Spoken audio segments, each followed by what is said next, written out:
Hello everyone, welcome to the war discussion. Putin is desperate. Russian warships and missile bases have been wiped out. Ladies and gentlemen, Zhymir is burning. Budanov's Devil Triangle is devouring Russia's superweapons. Moscow is paralyzed. Putin has gone into hiding in a bunker as Russia is cut off from the world. The shocking aftermath, the Kremlin is worried about releasing information, making a U-turn, demanding that Putin be tried as a war criminal. This is what we are discussing today. Russian warships and missile bases are being wiped out across the peninsula. Right here, Ukraine has escalated attacks on Russia's air defense systems to the point of turning this peninsula into Budanov's Bermuda Triangle, a place where every Russian air defense weapon disappears without a trace. This collapse has thrown the skies wide open. It marked the beginning of a massive campaign by Ukraine using drones and missiles to completely destroy warships, bases, and especially Russia's most important missile launch sites. Recently, the balance of the war has shifted dramatically as Ukraine finally managed to break through the air defense shield that Russia had painstakingly established to cover Crimea. Ukrainian forces unleashed a powerful wave of attacks using long-range drones and Flamingo missiles, striking enemy military infrastructure across the peninsula as well as in neighboring Russian territories. According to Ukrainian officials, these recent shocking events are just the opening phase of a much larger campaign. Ukrainian strategists are believed to have developed new tactics capable of penetrating Russia's strong defensive layers, allowing for increased Flamingo missile strikes in the coming weeks. As a result, an intense bombing campaign is underway targeting military assets that the Russian command once believed were absolutely protected by Crimea's air defense network, which is considered one of the densest systems in the world. This historic breakthrough comes after an intense, focused effort by Ukraine, with the initial phase of the campaign directly targeting multiple long-range radar sites. Primary Special Unit alone reported the successful elimination of 7 radars and air defense equipment in coordinated attacks. They launched FP-2 drones at various radar stations to deprive Russian forces of early warning capabilities. As the detection range was reduced and the enemy was blinded, the attacks gradually shifted to short-range radars and command centers around Epatoria and other key nodes. In the Russian defense network, independent air defense systems integrated with radar became the next targets, with Panzer and Buk systems destroyed at multiple strategic locations. The Ukrainians were even able to deploy unmanned underwater vessels off the coast to launch FPV suicide drones directly at Russian artillery positions. Russian radar was decisively neutralized. Ukraine was able to destroy the S-300 and S-400 launchers themselves, which were designed as shields to intercept Ukraine's long-range cruise and ballistic missiles. In total, Ukraine's operations over the past month have destroyed at least 31 radars and 15 air defense launchers in Crimea alone. The cumulative effect of these attacks is extremely profound as the crucial sensors and launchers are no longer there. Deadly gaps have appeared in the coverage of Russia's defenses. Ukrainian military planners quickly took advantage of these gaps to establish open corridors for drones and missiles in the second phase of the campaign.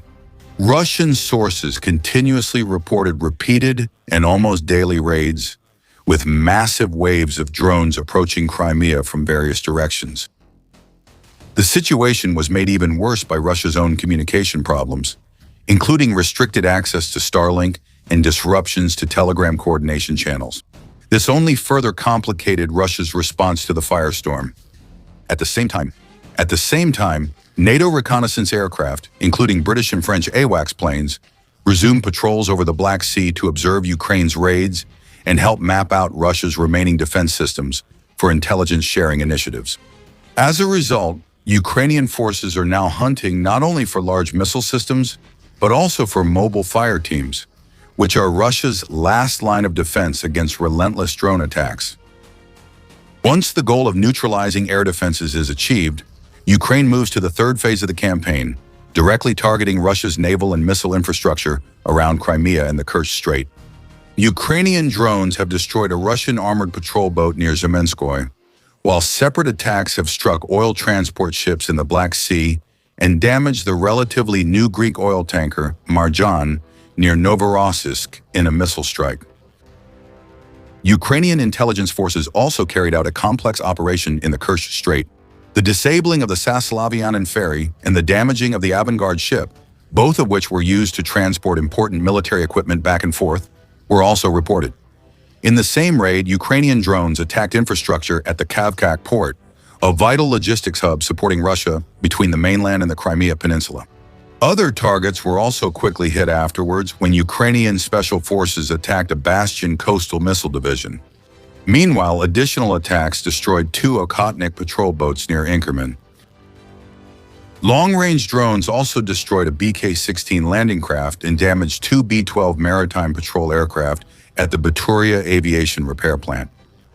Finally, the latest satellite images have confirmed the destruction of a massive ammunition depot, and terrifying explosions have been recorded at the Saki Air Base, one of Russia's most important aviation hubs on the entire peninsula, showing that Putin's regime is officially losing control over Russia. And that's why he's hiding in a bunker while the country's burning. As Ukraine launches a new counteroffensive to completely break through Russia's front lines, the terror inside the Kremlin has reached a boiling point. To hide this humiliating military collapse from the public, Putin has just activated an unprecedented harsh internet blackout across Europe's largest city. But the truth keeps leaking out in every way. The situation is so bad that, in an unprecedented act of betrayal, one of the Kremlin's most loyal and ruthless propagandists has just publicly turned against Putin, releasing a strong manifesto demanding that Putin be tried as a war criminal. We've never seen things like this happen in Russia, and that's exactly why Putin is scared. Let's start with the military front, specifically on the Zaporizhia front. These are the achievements that Ukraine has made in February and March. This counteroffensive is still ongoing and is truly breaking records. This is the first time Ukraine has regained territory since 2023, which means after nearly 3 years of stalemate. Listen to how Russian military bloggers describe the current situation. The situation at the front is extremely catastrophic. The enemy has regained superiority at low altitude, in other words, with drones. They are using these devices to completely isolate the front lines. After being isolated, a rain of firepower from drones will pour down, followed by intense sweeping attacks. The enemy is reclaiming stronghold positions, and the risk of a large-scale breakthrough is looming. Many soldiers say that Ukraine is preparing to repeat the scenario of the fall of 2022, when Russia lost vast territories. It's important to emphasize that it is Russian war bloggers who are saying this, not the Ukrainian side. And they are openly admitting that this time, the defeat of Russian forces could be even worse than what happened in 2022. Russia is urgently in need of technical and organizational measures to deal with drones. New solutions are a must. If they are not implemented right now, tomorrow will be too late. This message is clearer than ever. Russia's front lines are collapsing, and Putin is facing the risk of losing the territories for which he has sacrificed millions of Russians. So what is he doing in this critical moment? Perhaps you can also guess. He is cutting off the internet so that Russian people cannot find out the truth about what is happening. This is absolutely not a joke. In Moscow, the largest city in Europe, mobile internet has completely disappeared. Let's listen to how the people of Moscow are reacting to this reality. This is truly a nightmare. Where are they taking us? Where are they leading us into some kind of wilderness? They've blocked Instagram, Telegram, YouTube. They've blocked everything. Basically, they've taken away the internet everywhere, completely cutting it off. Maybe soon they'll treat us like we're nothing, just cut off electricity and water and leave us to die. I understand the need for security measures, but this is too extreme and too restrictive. Right now, the whole society needs to stand up and say that this is unacceptable. Putin claims he has to do this for security reasons, to protect Russians from threats arising from the very special military operation he started. But even that promise he can't keep.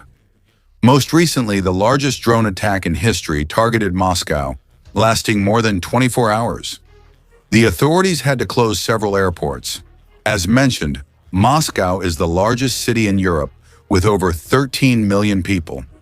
They have no internet, yet they're still under relentless attack. Putin has absolutely no answer. In fact, the former defense minister and current secretary of Russia's Security Council has just admitted something that no Russian official has ever dared to say before. He said that, until recently, the Ural Mountains were still outside the range of airstrikes from Ukraine. But now everything on Russian territory is under serious threat.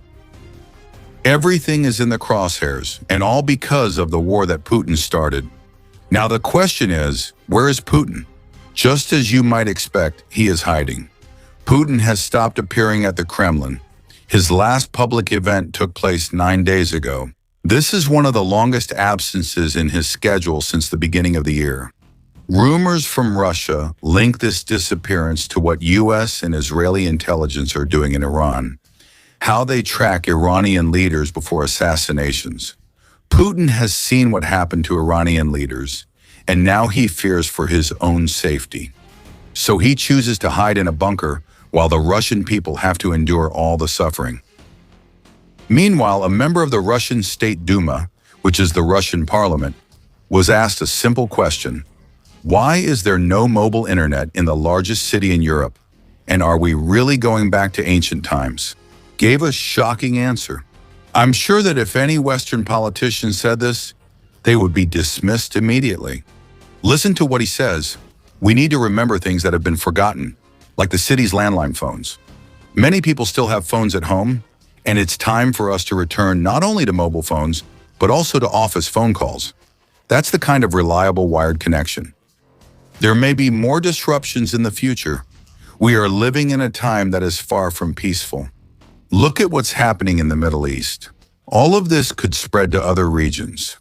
Instability is not only in Russia, but all over the world. We need to think and analyze. Returning to forms of telecommunication, which many have forgotten, is crucial. But anyway, it still works well.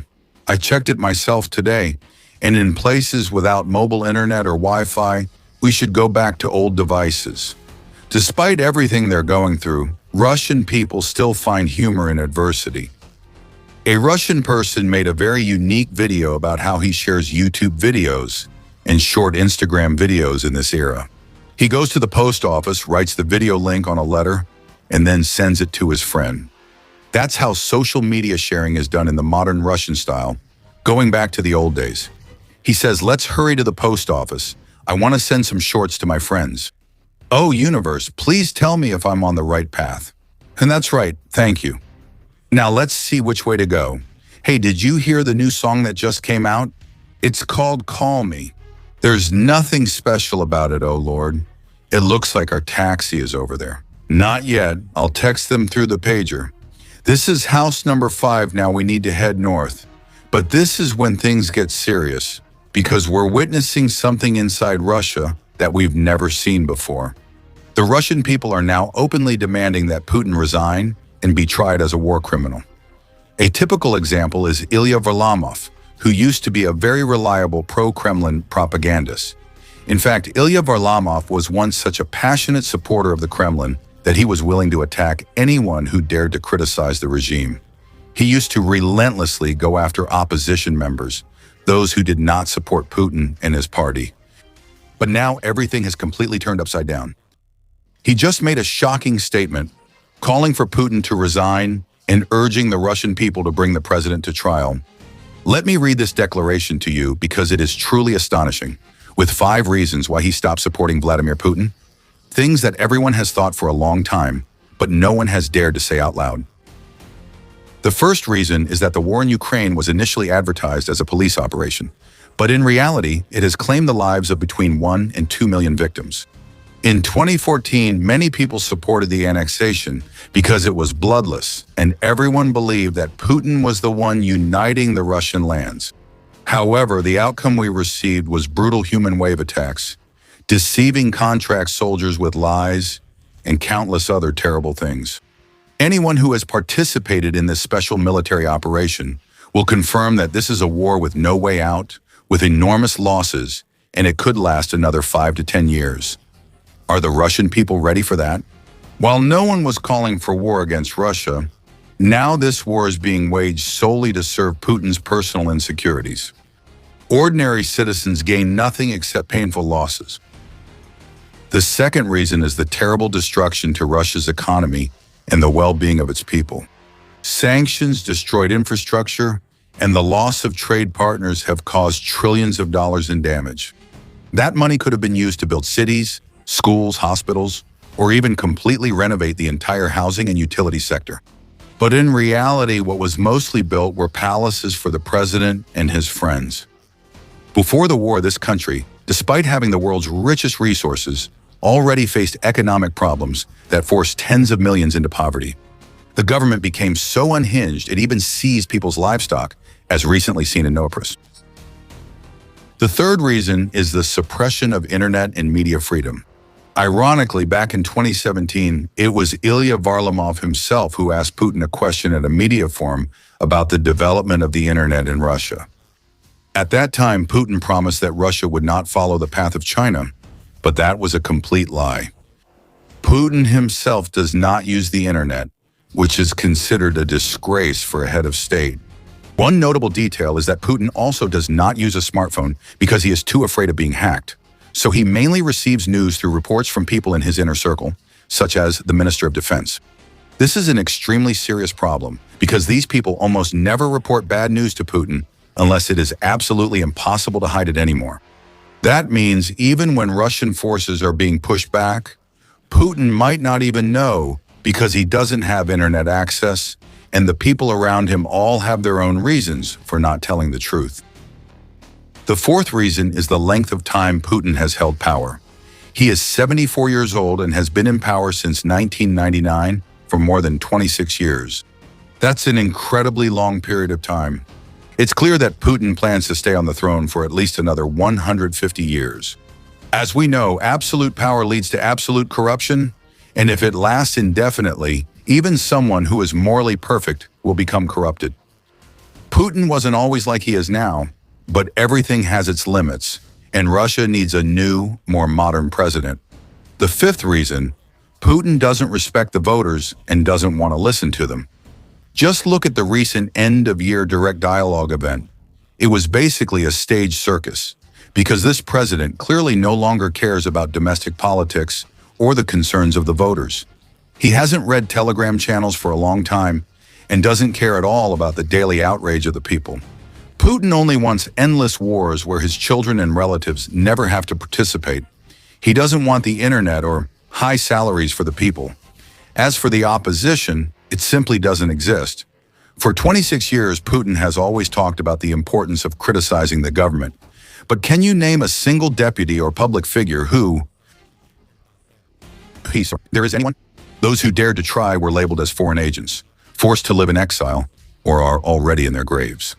Putin is afraid to participate in debates or fair elections, because then everyone would immediately realize that the emperor has no clothes. In conclusion, Vladimir Putin is not a legitimate president. He must resign and be tried as a war criminal and a thief. Long live freedom. This is truly a hard-hitting and devastating statement. This statement shocked the Russian people so much that many followers of this blogger thought he had been hacked. But Ilya Varlamov had to personally appear in a video to confirm that. Hello everyone, I've read through the comments and saw that everyone is asking if I was hacked. No, I was not hacked. I wrote all of that myself. I'm really surprised by such a strong reaction. What is happening to our country? That wasn't even really criticism. In my opinion, it was quite mild. After all, I didn't call for any violent actions at all. Everything was within the framework of the law. Yet it caused such a strong and strange reaction. Have we really come to this point? Maybe this is the time for all of us to reflect. Do you see what is really happening? A bitter paradox is emerging. If Putin surrounded himself with capable people who dared to speak the truth and not just flatter him, he might have waged the war much more effectively. But he is too afraid of people like that. And that's why he is becoming weaker and weaker with each passing year. At present, there is complete chaos and a total lack of direction. We are beginning to see the first signs of the upcoming system collapse. It is precisely because of the fear of worthy opponents that Putin will lose his power, and that could very well happen this very year, 2026.